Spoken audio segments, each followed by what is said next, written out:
Hey, Bob Trade Genius here, the 2nd of March, and the market it came in like a lamb today and just rocketed it.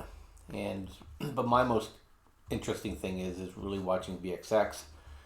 That's where I laid in some puts for the 13th of March, and I added two on those twice last week, and now I'm sitting.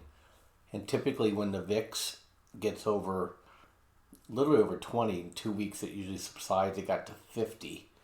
And the nice thing about working with VIX is it's a percentage game. So if that thing drops from 50 to 20, it doesn't really matter how high it went. It's not like stocks. The VXX is going to react to it in a positive way. So today we got three indicators here, yesterday, Friday, and today. And but it's stalled right here at 21.98. And so we got to see if there's still some caution in the wind. If it gets to 21.40, then I think we're going to be in good shape for that thing to come down enough for us to profit on the trade. Last week was a unprecedented in many ways, so it was definitely something that was unforeseen, but I think it's going to come back fast too. It was just a ridiculous move. And so what I'm looking for now with the VIX is that I like to see the VIX come back down to this support area here too. And then once it does that, then I think it'll drop fairly quickly. And then once the VIX drops, then we'll get VXX. But if I'm wrong, I'm starting to layer in some SPY puts out of the money, because if I'm wrong and the market rolls back over because they're disappointed, is then we're going to have, I think it'll be a pretty strong reaction down. And that's a possibility. These moves, this like 2008, these big moves like this, they tend to swing the market for a few days to a few weeks. So, we could be also just be whiplashed to death here too. But that's my play right now, fairly light. So I added, Teva today. And so I'm trading it here on the hourly. So I think there's an opportunity for it to at least try to maybe come up and fill this gap. And then I would be happy with that.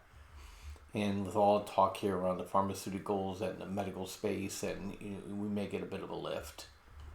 And the miners that we're in, started to come back to life here a little bit.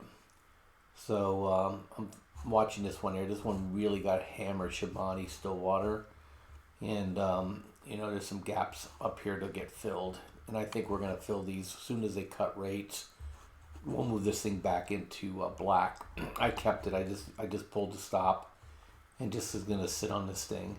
And then we were in some dust puts on Friday. Just a room trade, and we called out in the chat room. I got out of those right away in the morning. So it was a nice trade.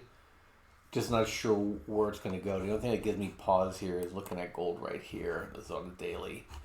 Is that this is still technically a bear flag, and I certainly would like to see this thing break above the Friday high here and see this thing turn up.